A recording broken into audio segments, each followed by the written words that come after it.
O ano era 520 a.C.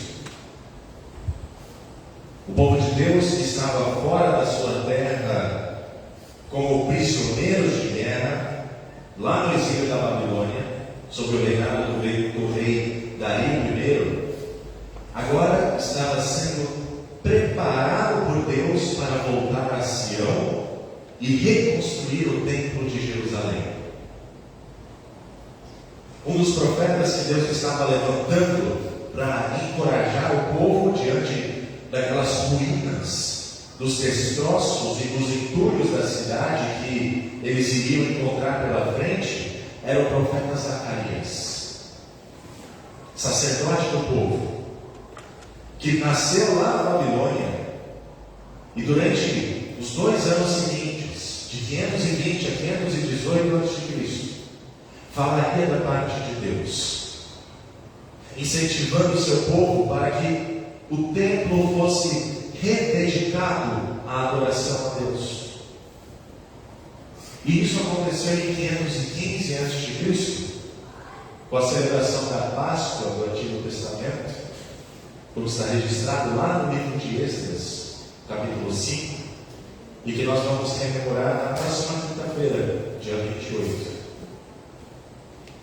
A mensagem trazida pelo profeta Zacarias, no texto de hoje, fala de um rei, mas que não é Dario. É o rei de Jerusalém que está vindo até ela.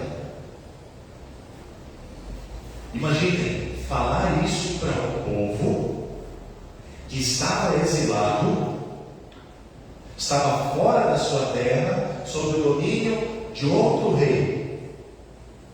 O que deve ter passado na cabeça dessas pessoas? Falar de um rei de Jerusalém? Esperança de liberdade, de voltar à terra de origem, de ser governado novamente depois de tanto tempo por um rei que visse o bem-estar do povo, assim como era lá na época de Davi, sob o seu reinado. Alegre-se muito, ó filha de Sião, exulte, ó filha de Jerusalém, eis que o seu rei vem até você. E como é que este rei é retratado por Zacarias? Esse rei é retratado com 3 qualidades. Ele é justo, ele é salvo e ele é humilde.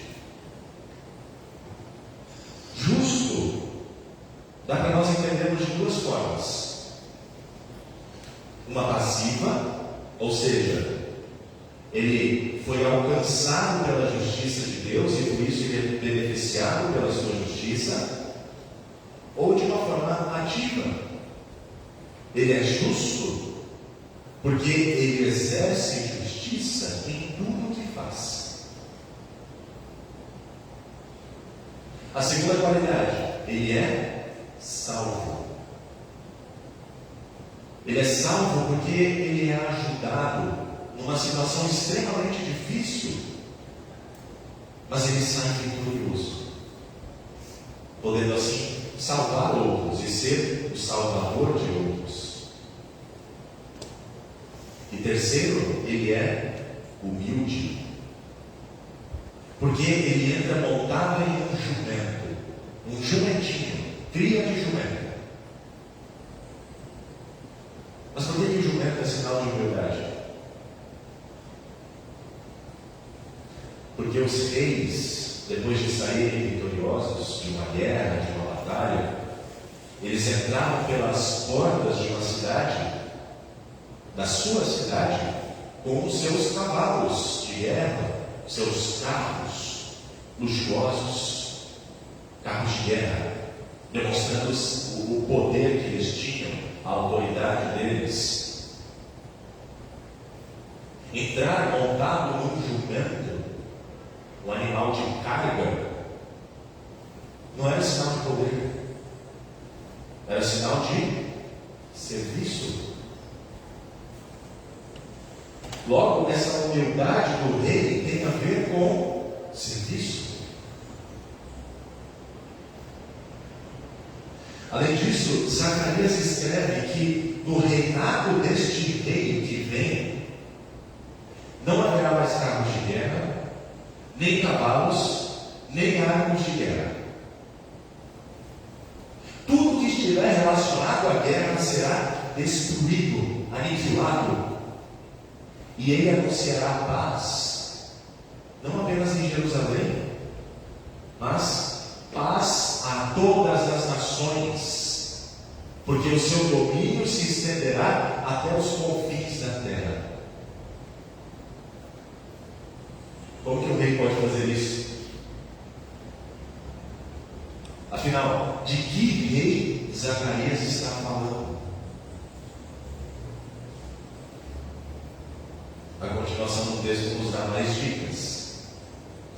Quanto a você, Sião, por causa do sangue da minha aliança com você, tirei os seus cativos da cova em que não há água, ou seja, aqueles que estavam presos num lugar profundo.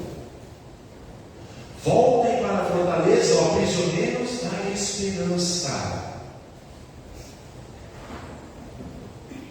Como não ter esperança de receber a liberdade, de voltar à fortaleza diante do convite deste rei, que sela a sua aliança com Sião, o seu povo, por meio de sangue, ou melhor, o seu próprio sangue.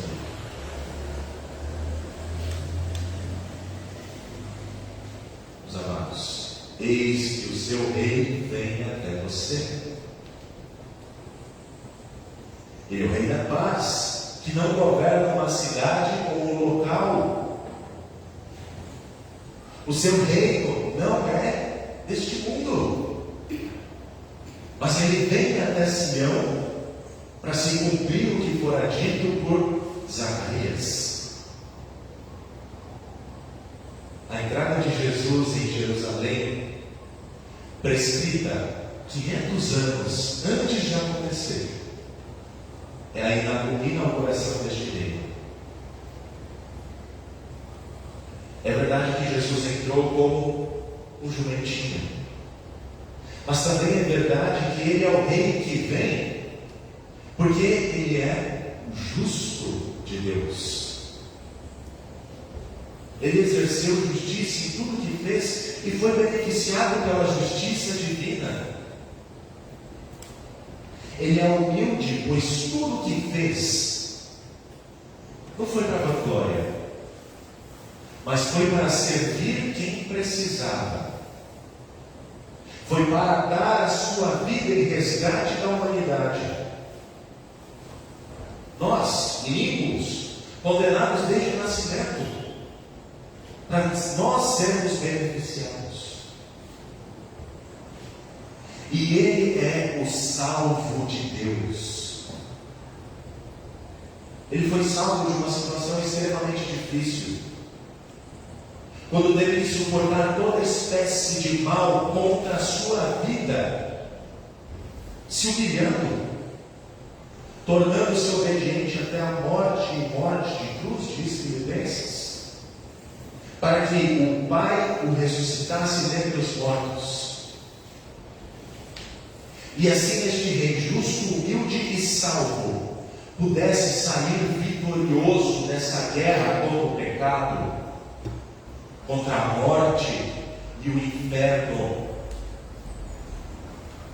a fim de salvar muitos e formar a sua Sião, a nova Jerusalém,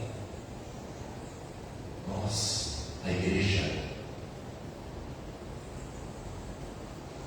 Este rei que foi exaltado sobremaneira e recebeu o nome que está acima de todo nome, está anunciando o seu reino de paz e o promovendo por meio da pregação da palavra, por meio do lavar regenerador e renovador do batismo, que é a entrada para esse reino.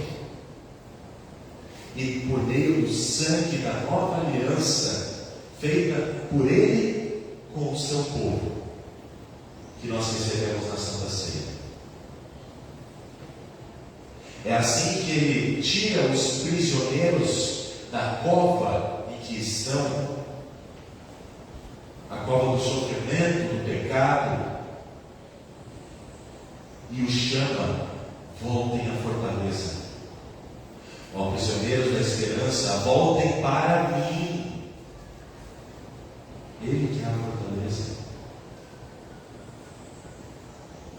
E o melhor de tudo, ainda há promessas deste rei para aqueles que perderam tudo na guerra.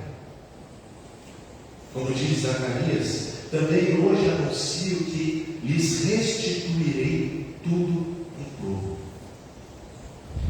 Tudo que vocês perderam eu vou dar em dobro para vocês.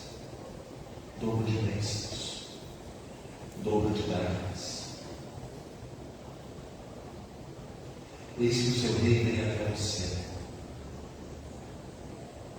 Este rei que inaugurou o seu reino de paz, ele subiu ao céu e prometeu que voltaria. Mas a sua vida não será mais em humildade, montado no jumentinho. Ele virá com grande poder e glória para estabelecer de vez o seu reinado de paz e assim destruir toda a arma de guerra que estiver relacionada ao mal e à morte. Neste dia, todo joelho se dobrará diante dele, e toda língua confessará que Jesus Cristo é o Senhor. Eis que o seu rei vem até você. Como é que você tem vivido a espera desse rei?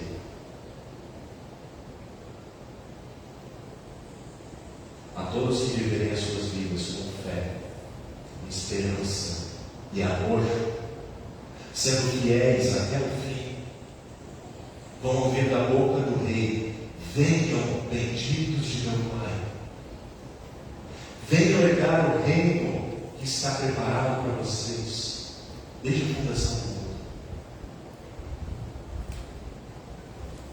Alegremos, ó Senhor.